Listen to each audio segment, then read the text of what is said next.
Pienso en lo que pasó en Gran Bretaña, en el Reino Unido, perdón, nos venís contando que hay un intento también de limitar. También, bueno, ahí porque había muchas redes que agitaban el tema. ¿Sobre X? Sí, sobre el tema de las marchas neofascistas e inclusive de violencias que hubo, ¿no? También en Brasil, la disputa que tiene Elon Musk con el Tribunal Superior de Justicia. Con el juez de Moraes, sobre todo. En Brasil.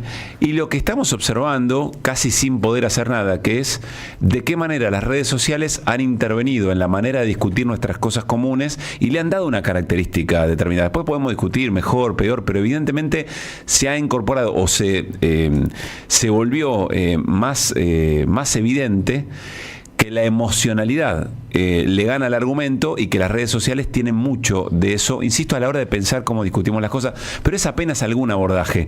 Lo sumamos a la charla Martín Becerra, investigador del CONICET, docente universitario, especialista en medios de comunicación e industrias culturales. Martín, Pablo Caruso, Néstor Restivo, saludamos en Que Vuelvan las Ideas. ¿Cómo te va? Hola, ¿cómo van?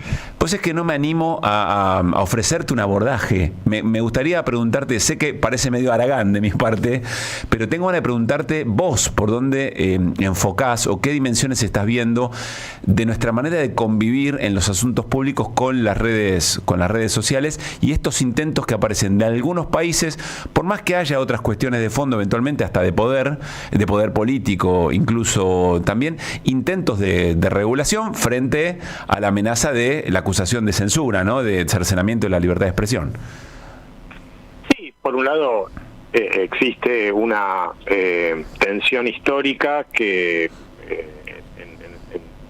en la actualidad se reedita entre la idea de libertad de expresión en un sentido amplio y la protección de la seguridad, vamos a decir, ¿no? Uh-huh. Los argumentos estos con los que fue detenido el fundador y CEO de Telegram van por ese lado. También la requisitoria del Poder Judicial en Brasil a Twitter, a X, a Elon Musk, va por ese lado. El caso que ustedes mencionaban antes del Reino Unido, con las manifestaciones extremistas acicateadas y promovidas por en muchas redes sociodigitales también. Sí.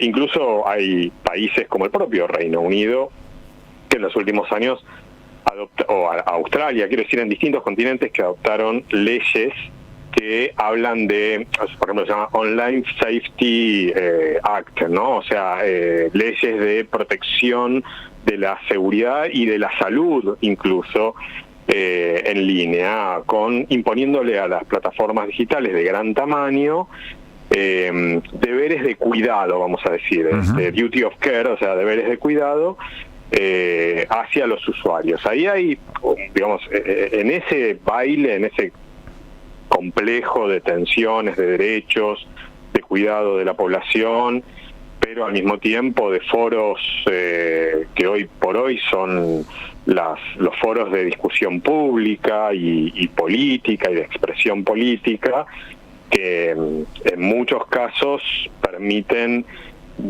visibilizar y articular demandas genuinas por parte de sectores sociales. Pensemos acá en la Argentina el movimiento feminista, el aprovechamiento que ha hecho, ¿no es cierto?, de tecnologías digitales.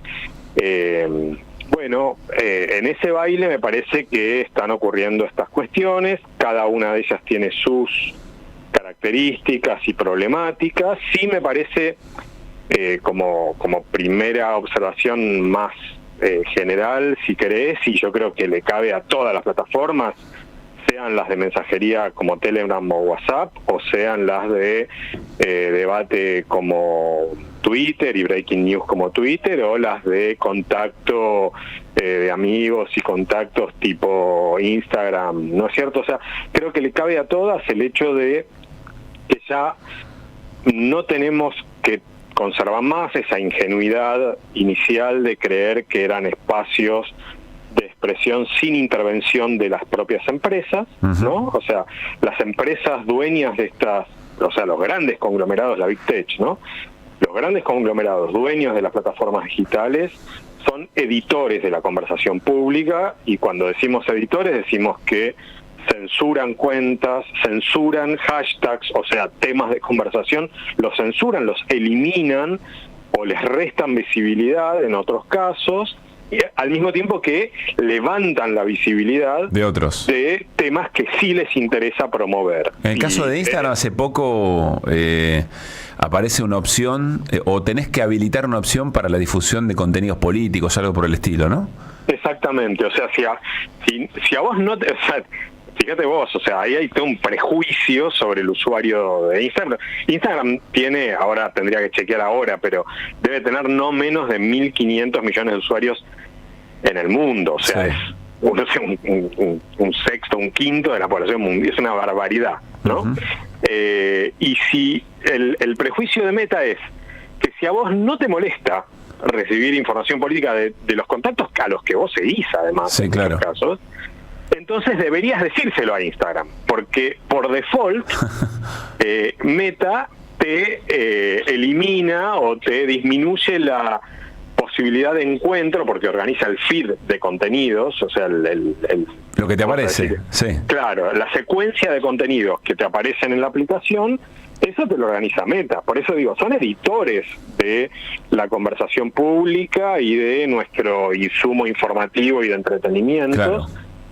Además de que, por supuesto, recolectan todos nuestros datos, etcétera.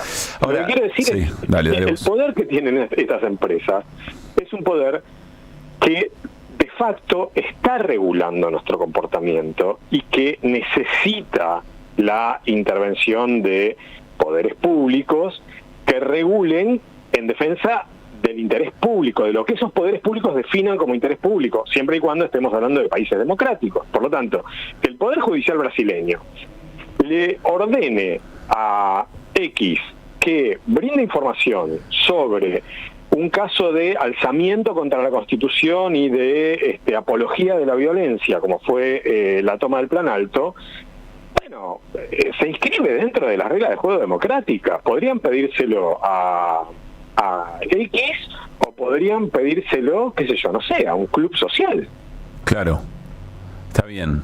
Buen punto. Yo iba a agregar esto, ¿no? Iba a agregar alguna traducción a escenas de la realidad. Quiero decir, en la Argentina gana un espacio político o gana un personaje alimentado. Es decir, sería difícil pensar en un Milei sin las redes, y eventualmente ya en el gobierno su modo de comunicación es a través de lo que te permite y de las reglas de juego y de las dinámicas que permiten las redes, distinto quizá de otros medios. ¿Esto hay que ponerlo arriba de la mesa o te parece colateral, digamos? Yo creo que la valoración de cómo influyeron las redes en la elección de Milei suele ser sobredimensionada. Ajá. Porque yo creo que Milei es un producto televisivo, fundamentalmente. Ha sido, junto con Expert, fueron los dos personajes economistas con mayor presencia, minutos televisivos de los últimos 10 años, ¿no? 10 años, o sea, de 2015 hasta acá, fueron las dos presencias televisivas estelares. Era Drupi, estaban en todos los programas de televisión, incluso en los de chismes, en los programas de la primera tarde. Ahí estaban ellos, con sus excentricidades y sus consignas ultraderechistas. Y sí, efectivamente, en paralelo a su ascenso y a su conocimiento público, porque eran desconocidos, sobre todo Milei, sí hay un fenómeno propio de las redes, que no es de Milei, te quiero decir, sí, sino que es un fenómeno orgánico de la ultraderecha, que existe en muchos países y también acá, quiero decir, el Presto, ¿no? O sea, influencers de ultraderecha con una agenda reactiva a demandas de hace 10 años, por ejemplo, la de el movimiento feminista, sí, o consignas medioambientales, o qué sé yo, derechos sociolaborales.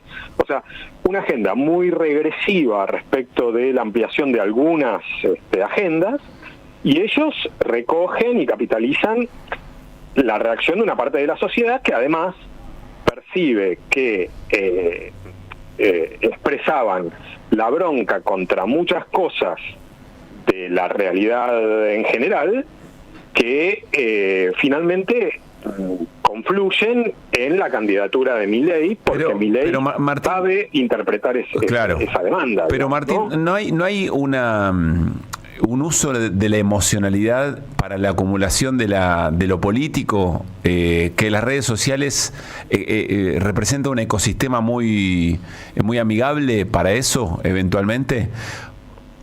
Yo te diría que sí, pero eso vale para todos los sectores de la política. Es decir, eso no es solo Milei. No, pero hay algunos sectores de la política que se aferraron a la construcción a través de la emocionalidad y de la emocionalidad violenta, y hay otros que van a través al argumento, a la racionalidad, con razones o no importa, no estoy haciendo un juicio de valor de lo político estrictamente ahora, pero me da la sensación que hay una manera de hacer política que las redes sociales le es mucho más amigable por esto que decía de la emocionalidad como factor de acumulación, y otras fuerzas políticas que no, que necesitan otros tiempos, si vos querés, otras dinámicas, otro intercambio público de mensajes. No estoy tan seguro de eso. De hecho, creo que, no sé, ahora mismo en Estados Unidos, en la campaña electoral, el patrón o, digamos, el criterio de sostener una campaña fuertemente emocional no es patrimonio solo de Trump y de la ultraderecha, ¿no? Lo que quiero decir es, hacer campaña electoral en 2024 es hacer campaña electoral con plataformas digitales, efectivamente apelando a la emocionalidad, así como hacer campaña electoral en 1989 también tenía la emocionalidad propia de la campaña televisada. Pero, ¿no? pero la consigna, son todos chorros, como impacto, viaja mucho mejor, más cómoda que tratar de explicar, no sé, a ver, por qué el sentido de las retenciones. O de la administración del tipo de cambio. Por ejemplo, digo, hay una cosa que no tenés que explicar, tenés que impactar. Vas a algo que por supuesto tiene un arraigo, en algún lugar eso creció, pero viaja a una velocidad muy distinta de una explicación profunda de una política pública. A eso me refiero. Igual puedo estar equivocado, ¿no? Por supuesto.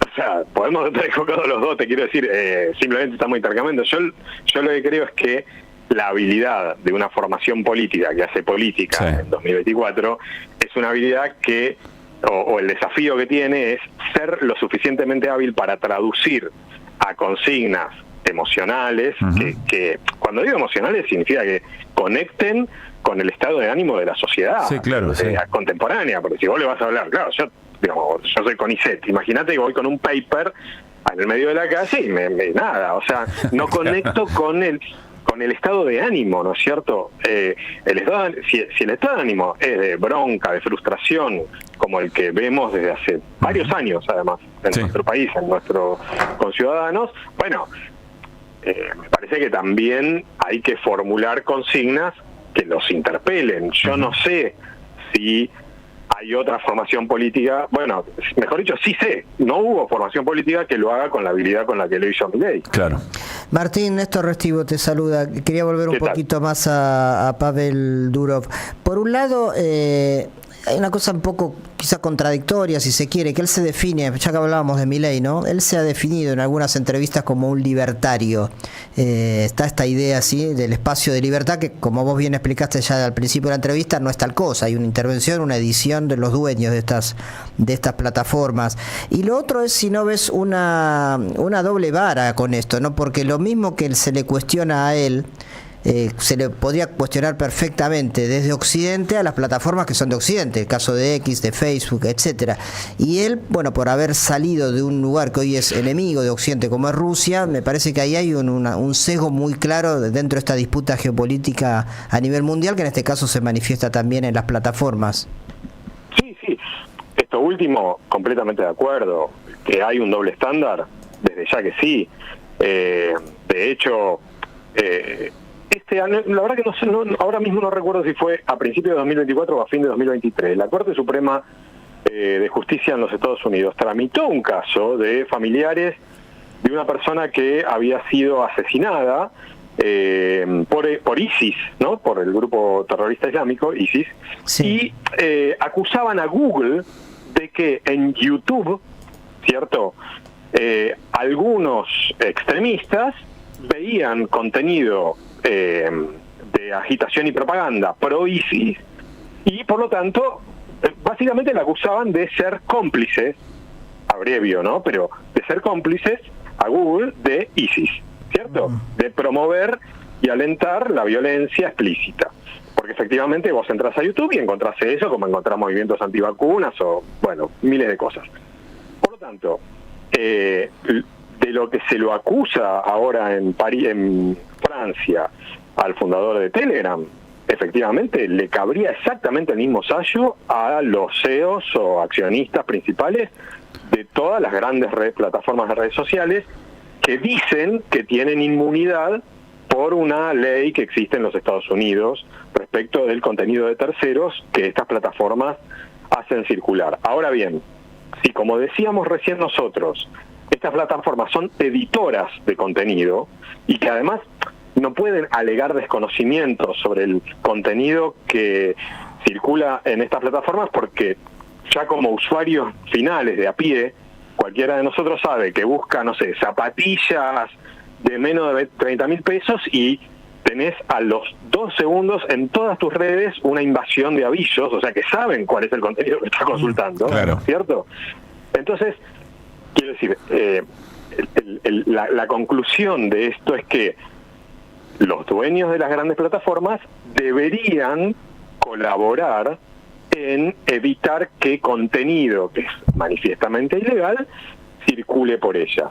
Luego, si va en cana este señor, tienen que ir en cana todos los demás en igualdad de condiciones, eso está claro. O sea, yo digamos, si fuera asesor de Meta, le sugeriría a Zuckerberg que por las dudas no se le ocurra aterrizar en París. Está muy bien. ¿No? Así que, bueno, eso. Martín, la última, pero por ahí no es breve. ¿Ves necesidad de discusión y debate público acerca de regulaciones o nuevas regulaciones o más regulaciones de redes sociales? Vamos a situémoslo en la Argentina porque es muy amplio, por supuesto. Pensando en lo que fue la discusión por la ley de medios, no quiero volver a eso, pero cada vez que tocas estos temas siempre hay como una enorme cantidad de intereses que salen a plantear lo suyo y de preocupaciones al respecto que pueden ser genuinas. ¿Ves necesidad de un debate de regulación de redes?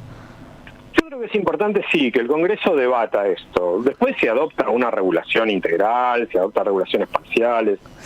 A mí me parece que ¿Y el encare cuál sería? Vamos a debatir qué o con qué línea de abordaje. ¿Cómo le entras al tema para pensarlo? Yo entraría por el lado de defensa de los derechos de los usuarios. Okay. ¿No? O sea, de hecho, nosotros acá en la Argentina tenemos una ley de derechos del consumidor que es comparativamente piola a estos efectos que estamos conversando, porque a diferencia de otros países donde la relación de consumo está establecida solamente si vos compras un producto, acá podés ser partícipe de la relación de consumo sin haberlo comprado de manera directa. Entonces, hago un salto con esto y digo, nosotros, aunque no estemos pagando por el uso, no sé, de Instagram o de alguna otra red, porque se presume gratuito ese uso, sí estamos cediéndole todos nuestros datos personales, ¿no es cierto? O sea, que hay una relación de desequilibrio entre el poder de la plataforma y nosotros. Bueno, yo entraría por ahí, que además buena parte de los derechos de los usuarios en Europa ya están regulados, o sea que tampoco sería innovar absolutamente, sino adaptar y aprovechar el camino que ya han hecho otros países democráticos. Por ejemplo, digo, si te dan de baja una cuenta, si te suspenden una cuenta en alguna de las redes, cosa que le pasa a todo el mundo todo el tiempo, o no circula el contenido que vos, o te cambian la programación algorítmica, entonces tu pequeño comercio se quedó en bolas después de haber puesto un fangote de guita para vos en publicidad, cosa que pasa todo el tiempo. Sí. Bueno, ¿cuáles son tus derechos de apelación? Porque estas empresas ni siquiera te permiten apelar, ¿no? O sea, son inapelables, son poco transparentes. Yo empezaría por ahí la discusión. Bien. Empezaría por exigirles que tengan oficinas en el país, o sea, si comercializan servicios en el país, que tengan oficinas en el país, que den cuenta de sus actividades acá. Me parece que es una manera de empezar y yo creo que el lugar indicado es el Congreso, porque esa es la representación democrática de la sociedad. Martín, siempre muy interesante escucharte. Un gran abrazo. Un abrazo. Chau. Gracias por el rato. Martín Becerra, investigador del CONICET, docente, especialista en medios de comunicación e industrias culturales. Para mí es un temón al que le corremos de atrás siempre. Estamos corriendo de atrás, bueno, del mismo modo en que se va dando cuál es el impulso del desarrollo tecnológico de estas nuevas instancias de comunicación, y es el consumo. Evidentemente es el consumo, y es esa manera que el capitalismo tiene de impulsar determinado tipo de desarrollos y otros no, y eventualmente resguardar, bloquear, volver más lenta los debates y las discusiones alrededor de todo eso, ¿no? Teníamos ahí un contrapunto con Martín. Yo tengo una opinión muy... Sí, sobre la génesis de Milei, pero las dos cosas creo que tienen que ver. Por supuesto, la aparición de él en sets televisivos, sí, ocultable, él daba datos, ¿no? De cuántos... Sí. Y el manejo y la explotación de las redes de manera mucho más proactiva, inteligente, si se quiere, que la oposición también. Creo que las dos cosas combinaron. Sí, para mí ha cambiado mucho el ecosistema para favorecer de determinada manera discutir lo que discutimos todo el tiempo, lo común, ¿no? Ahí es donde me parece que primero se construyó en una sociedad el odio a determinadas cosas. No es una novedad la construcción del odio como forma de lo político, pero sí es una manera que tienen ciertos sectores de hacerlo. Y las redes sociales me parece que retroalimentan eso mucho más fácil que discutir, por ejemplo, no sé, una pavada como por qué está mal decirle cepo a la administración del tipo de cambio, y por qué la palabra cepo ya confiere un prejuicio respecto a lo que estás discutiendo. Eso es muy difícil de explicar. Es mucho más sencillo decir, este es un chorro, esta es una chorra, y se acabó, sí, la discusión. Pero bueno, no importa, más allá de eso, son matices, son debates alrededor de una necesidad concreta, que es observar mucho mejor qué es lo que está pasando, y sobre todo no descuidar esto que mencionabas vos, en el caso de Telegram en Francia, y mencionaba Martín Becerra. Por detrás hay grandes corporaciones que ya hacen una edición, que ya hacen que inclinan la cancha de qué cosas se discuten, sí, y qué cosas no en esas plataformas, y también hay, bueno, sectores hay puja de intereses, ¿no? Sí, me parece, me coincido, sí, que como periodistas siempre vamos a ir de atrás. Los que van de frente, que se adelantan, es la ciencia ficción.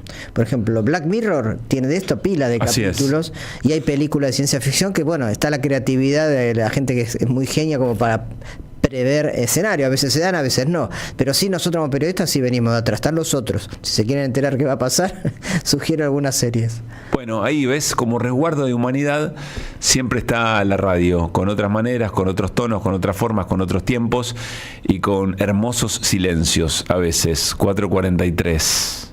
Que vuelvan las ideas.